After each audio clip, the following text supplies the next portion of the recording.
Welcome, and thank you for joining us for our Fridays at First podcast.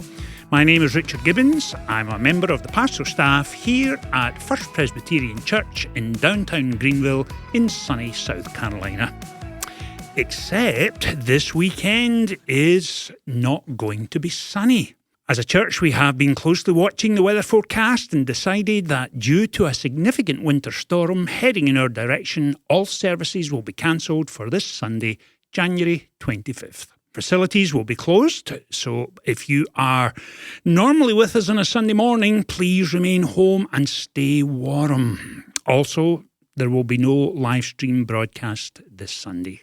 As per our normal practice, please go to wyff.com/weather/closing for further details.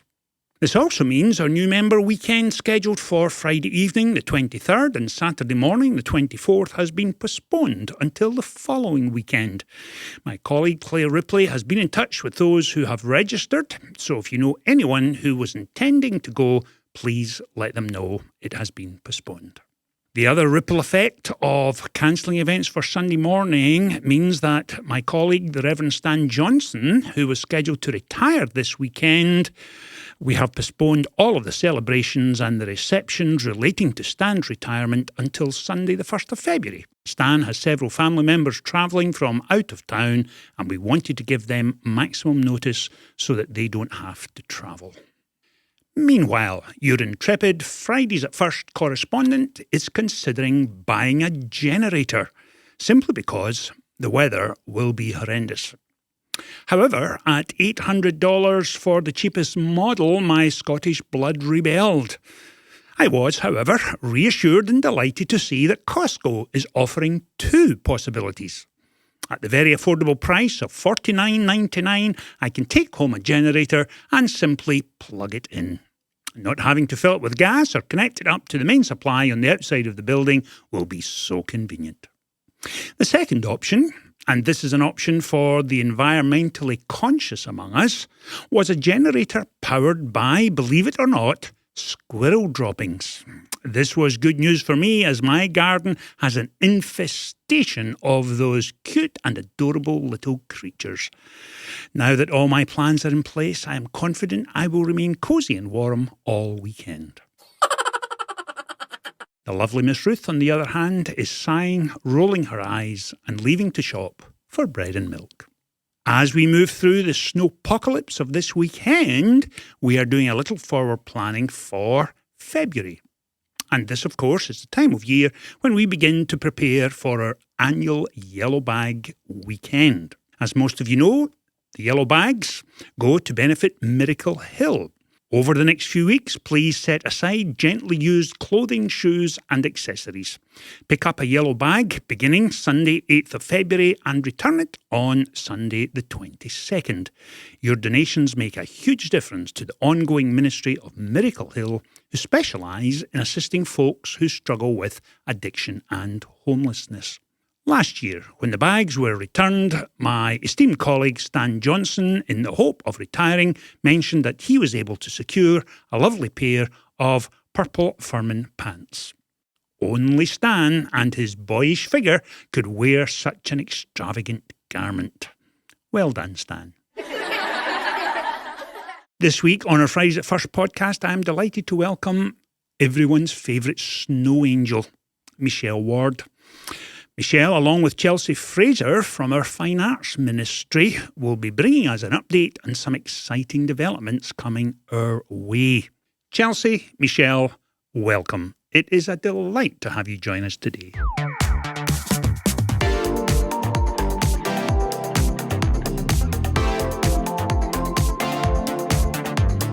Well, thank you so much, Richard, and happy Friday, everyone. I am so excited to be back on the podcast this week with Chelsea Fraser. Welcome, Chelsea. Hey, Michelle. It's great to be back. We're so glad to have you. And if you do not know Chelsea, you need to get to know her. She's awesome. She is the Fine Arts Ministry Director here at First Presbyterian Church. She is phenomenal. She's an author, a musician, a mom, and just very passionate about the arts and how that entails with our faith here at First Presbyterian Church or in general. So welcome, Chelsea. Thank you. That's so kind. Yeah.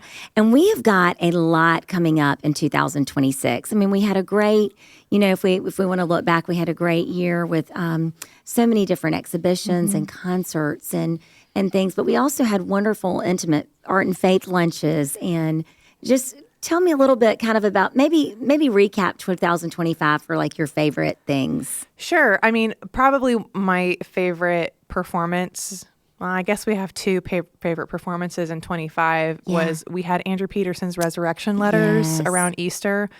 And that was really great. We want to do that again, not this spring, but maybe next year. Right. So that was a high mark.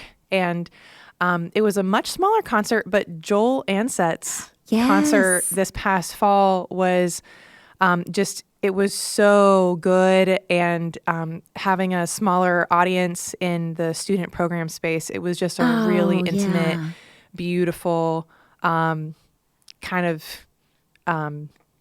I almost want to say worshipful, but it was just, it was really special. It was a really he did special the time. storytelling. That's cool. Yeah. And we had some fantastic exhibitions last year.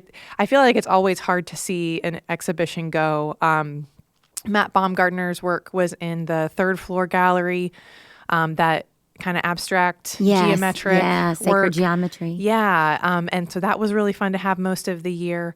And most recently, Suzanne. Most recently, we just said goodbye to Suzanne Achetta's work. Yeah, that Mending a Heart. That show that was on the first and second floors. So we've got a lot of things coming up.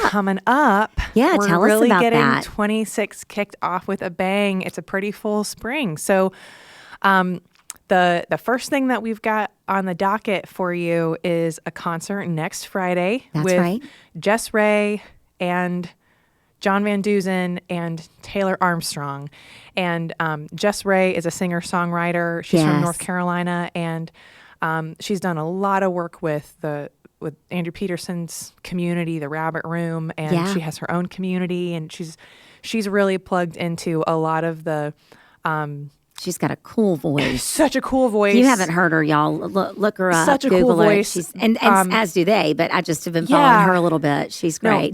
No, Jess is a really, really special artist, and her heart for connecting the work that she does with communities of faith is really meaningful. So we're really excited to have her and John and Taylor here next Friday. If you don't have tickets for that yet, we do still have some space, but that show is selling really well. That one's going fast, and that's in the Harper Chapel, It's in the Harper actually. Chapel. That's going to be sweet. So that's also going to be, it's just going to feel really beautiful. Yeah.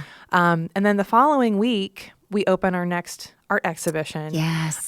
Guys, if you're listening and you have not come to an exhibition opening, I highly encourage it. Yeah. You get to kind of walk around and look at the art. It's very low key. It's very chill. We've got munchies or snacks for you to take advantage of, but it's also a really great opportunity to meet the artists themselves. And talk with them about the work. And the work is so cool. I mean, this is where you wish we were kind of on a visual right now so people could go look, but we'll be getting that out and there. This next exhibition features local illustrators, and illustrators don't often do gallery exhibitions. Yeah. So this has been a really fun show to plan and to dream about, and we're featuring exclusively Greenville artists that work in illustration. So there's going to be works that feel more like they're for children, because they are. There's going to be just really beautiful, elaborate, different types of illustrations, different styles. One of our artists, he just dropped off his work yesterday, and he said, "I think I'm the elder statesman of the group." But he has worked for Highlights magazine for decades. Oh my gosh, I loved that magazine growing up. And so there's a really strong variety of artists, a lot of younger ones, but also some. How many do you know? I know that you have Well, them. They were what's funny is there are several artists that I think are presenting Sure. that exhibiting I guess. work Yeah. that I'm still tracking down, but it's going to be somewhere between 8 and 12. Wow, that's really cool. Well, Yeah. y'all have got to come to that. And the opening again is on Friday Night, February 6th from right. 6 to 8 p.m. Appetizers. You can just come mingling, to fun. the church, come to the new building at that Washington entrance, and you'll see us on levels 1 and 2. And spread the word to your artist friends, or Please you're do. not. And we're going to get into this artist thing because Chelsea and I are both very passionate about that. Everybody has artistic in them, and but I don't want to move ahead. We've got Rend Collective coming. Rend Collective is coming in That was real February. popular last year. And we're also having the Ballet Magnificat come back. Guys, if you missed it the first time, you have to come and see this ballet troupe. They're the largest professional Christian professional ballet troupe in America. Yeah. They tour internationally. And when they came about a year and a half ago, they did a performance that was based on the Screwtape Letters by C.S. Lewis. It was so beautiful. It was so powerful. The gospel message was so clear. And this show that they're doing on March 6th is called The Call, and it's based on Elizabeth Elliot's story, Elizabeth and Jim Elliot's story. And so that's going to be in the Worship and Arts Center, and tickets are available now. Yeah. You're going to want to grab them, tell your friends. This would be a really fantastic show to bring friends to that might not be comfortable with church. Right. Because it isn't even directly churchy. Right. But that message is going to be really clear. Yeah. And so I would really encourage you to consider coming That's to gonna be see so Ballet cool. Mag. And I love Elizabeth Elliot. I still have I have someone's running her Facebook page because I follow a lot of her quotes and she's just such wisdom. So that's going to be really cool. Mm-hmm. All right. Well, getting back to this artist and all of us, because, I think people tend to associate creativity with, music or visual arts or, any kind of other thing that we're talking about here. But Chelsea and I both firmly believe, and we know this to be true, that everybody has this art inside of them, that God created us to be creative. So whether you're an architect or an accountant, a chef, and I think we're going to have a chef coming to this arts conference we're doing. Let's talk about Activate. This is the arts conference coming up. Yes. So you listening, if you've walked around church at all and have paid any attention to any of the screens, there's this really bright blue and really colorful slide, and it says Activate on it. This arts conference is going to be the end of February. Yeah. And the subtitle, it's Activate, an Invitation to Making. Yes. Now, I want you to just take a couple seconds and just think, what do I make? Not what do I art, not what do I create, but what do I make? You make dinner. Mm-hmm. You make outfits every single day. Mm-hmm. You make solutions to problems. Right. You make schedules. You make all kinds of things every single day. Yeah. And you make because you are an image bearer of the maker. Oh, yeah. And so this particular arts conference is really about how your community needs what you have to make. Yes. Your home needs what you have to make. Your churches need what you have to make. Your society, your community, your place of employment needs what you have been made to make. And so our keynote speaker is Dr. Esther Meek. Okay. She's actually primarily a philosopher. Yeah. She's done a lot of writing about the nature of knowing. She's an epistemologist. And if arts doesn't scare you, philosophy will. There we go. Right? I was like, I don't think I've ever heard that word before. Yeah. And she writes a lot about the nature of knowing. Yeah. How do you know? How do you come to know? How do we engage with reality around us? Yeah. And she's done work and has written a book called Doorway to Artistry about what that looks like in the creative space as well as just the personal space. And so she's going to come and talk, and that is going to be very applicable to people that identify as artists, but it's going to be very applicable to people who identify as people. Right. So this is an arts leaning I almost said it was a concert. This is a arts leaning conference, but it really is for anybody Yeah. that just is interested in learning more about how the community functions together and how we participate in making our community together. So what can one expect? So let's just say I sign up, and it's 2 days, right? Or is it 3? 2? Yeah. This is what I'm really excited about. Let me tell you. So it really is kind of a day and a half conference. Okay. It's a Thursday evening and an all day Friday. Okay. But we have these optional field trips on Saturday morning. Oh. So the conference itself is a day and a half. But if you are local and you want to kind of put some extensions on it, we've got some opportunities there. So the registration is $150 per person. Yeah. We have some discount codes and some different things if you need assistance. That's like 10 Starbucks coffees, y'all. Yeah. So come on. Well, and if you know of any students, I can get your students in for $40. Oh, good. Oh, So, yeah. What a great gift to give to a budding creative. Yes. We're all budding creatives again, but like for those students who are really hungry for that type of thing. I have somebody in mind right now. And who are becoming. Right. You know, this was a perfect opportunity for them to think about who God's made them to be, how that fits in with a community, and who they're becoming. I love how Richard talks about that being a really humongous function of our discipleship is who God is allowing us to become. Right. You know, and so so we have a couple of different options if you're in need of a scholarship. Please don't let the cost be what keeps you away. Yeah. But I did want you to know it's $150 registration, and that gets you into our concert on Thursday night with Andy Squires. He's our other kind of keynote and performer. Yeah. We're going to have hors d'oeuvres after that and mingling. We have access to merchandise tables and different connections with arts organizations and faith organizations in the community.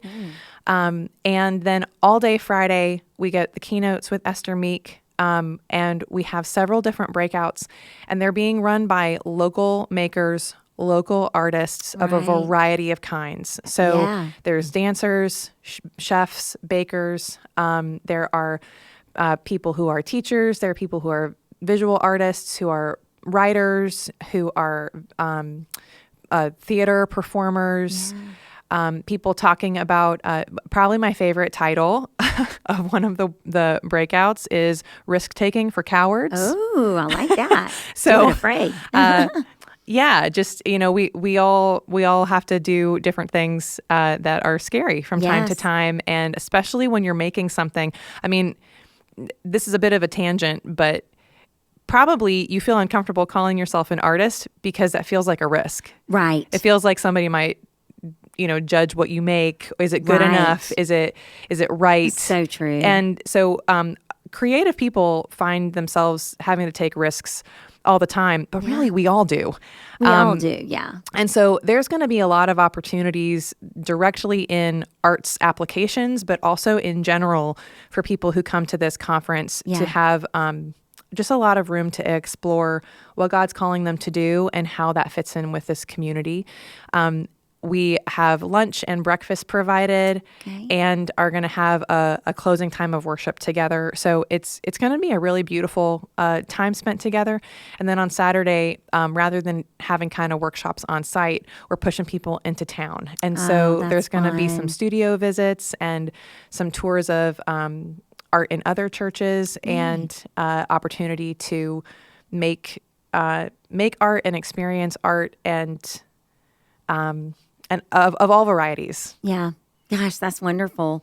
Well, and you know, if you're listening, you can find all of this information at firstpresgreenville.org/events. Also, please, if you're on social media, follow us, FPC_arts, and you'll get to find out more about each artist, all the different concerts and ballets and exhibits and all the things that are coming up, exhibitions that are coming up. So, Chelsea, anything else you want to add or any other invitations you want to give out while you're here?